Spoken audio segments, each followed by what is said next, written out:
Hello everybody. This afternoon I thought I would try and show you how I did the background for this particular card, and also demonstrate how different it looks with a different coloured embossing paste.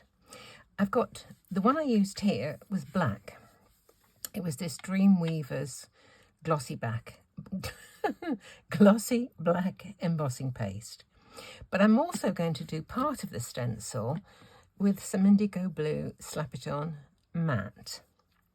So I just got this stencil today, so I had to have a little play, you understand. And with those embossing pastes, I used these luscious powders.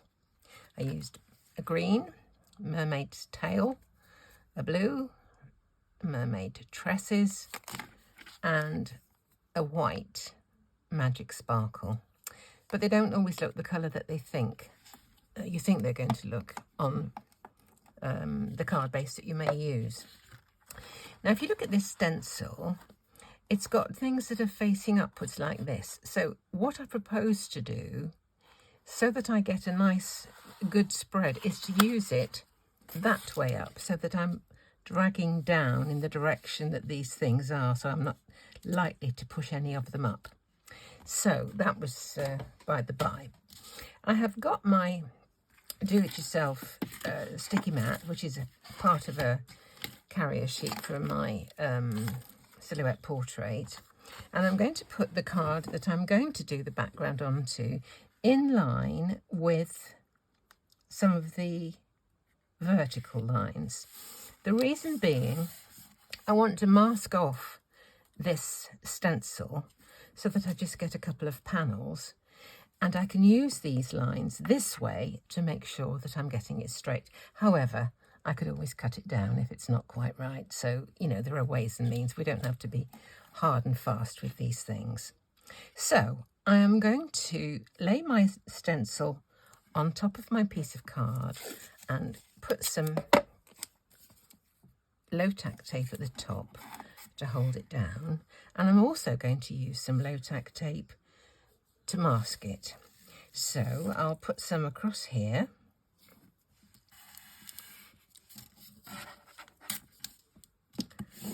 so I have a section there,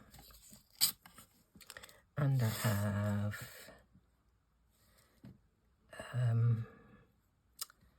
where should we put this one? I have it a bit smaller than that. I think I'll go across there. So hopefully I'm going to, oh, I haven't put that one level, have I?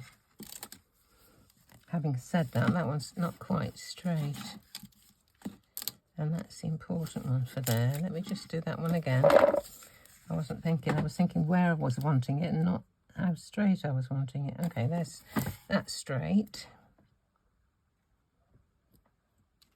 I think that one's straight, and I'll put one more at the bottom because I don't want it that deep, although it doesn't really matter.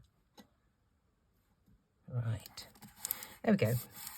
Now I'm going to put that out of the way because it kind of gets messy. Embossing paste is of any description.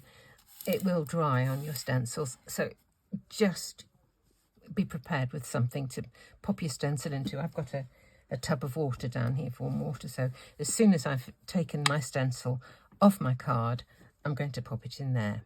All I'm going to do in this video is to show you the process of making that little background. I'm not going to do a card because I won't be able to touch the prints because it won't be dry and I'd only mess it up.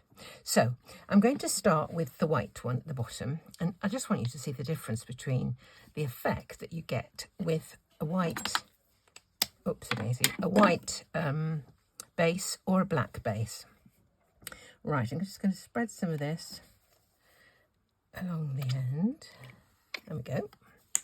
And this is going to be more difficult to put back into the pot, isn't it? I'm not quite sure how I'm going to do that, to be perfectly honest. Right, let me just...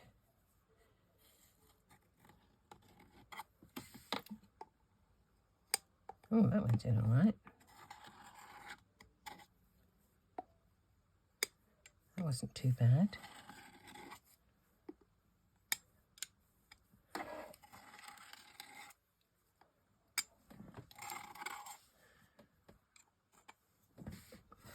Things in the way, push that out there, isn't it? There we go, just a bit more there. Okay, I think that's covered. Right, and I got it back into the pot reasonably well, didn't I? That was a surprise. Right, now I'm just going to wipe off my palette knife because I'm going to use next the black. Haven't used this for a very long time. I'm going to get out a little of this black and just spread it along there.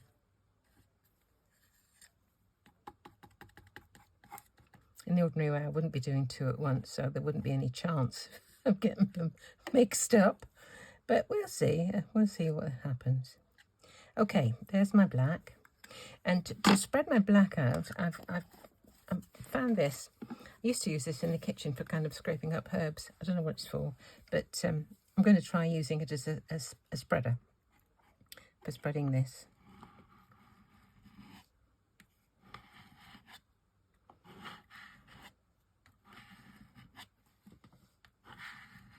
Little bit missing just there.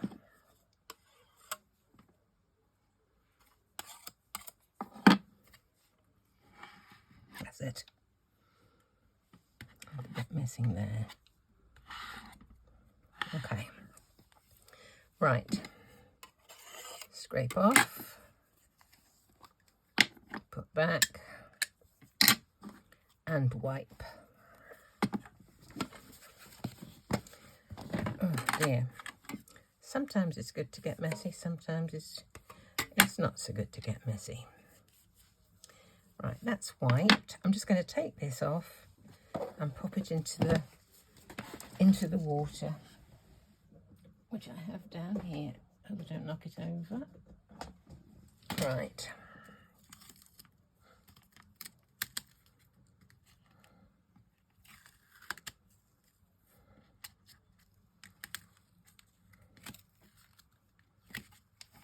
There we go.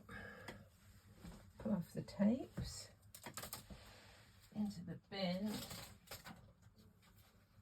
Oops, daisy.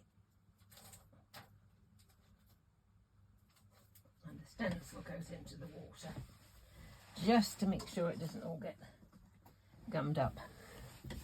Right, now the next thing I'm going to do is to sprinkle on some of these powders. I'm just going to wipe this little bit off here.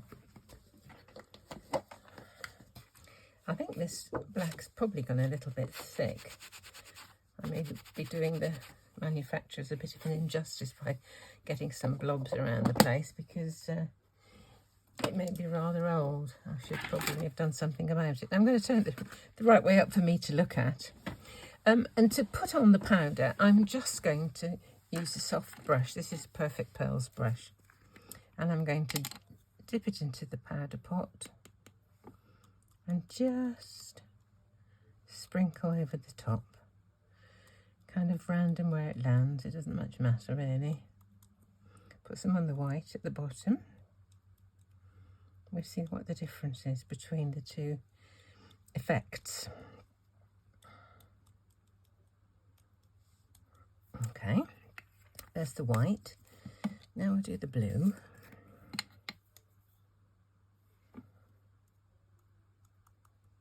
I don't know why I said white, it was green, wasn't it? I was thinking, well, we should have done the white first. Oh dear. I mean, well.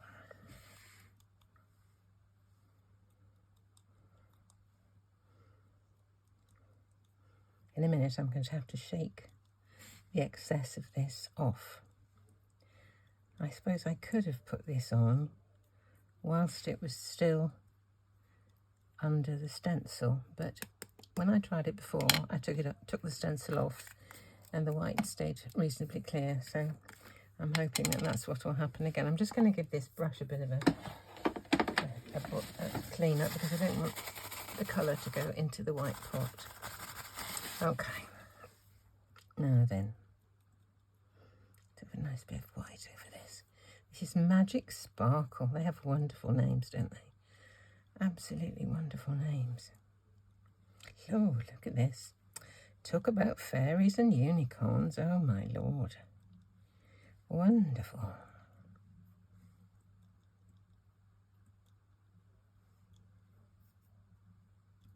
There we are. I think everything's just about a little bit covered-ish. So now I'm going to give this a bit of a shimmy. And I'm going to tap off into my bin the rest.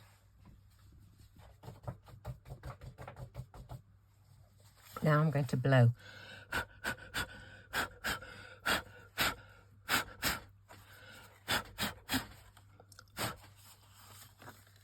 There. I get my card back. What did I do with it? Put it somewhere safe. What did I do with it? I moved it. There, you see? The effect with the same three colours, completely different with a different coloured base. For the hello, I used a little poppy stamps hello with a backing piece. And the butterfly I used is another poppy stamps. I only got this today as well.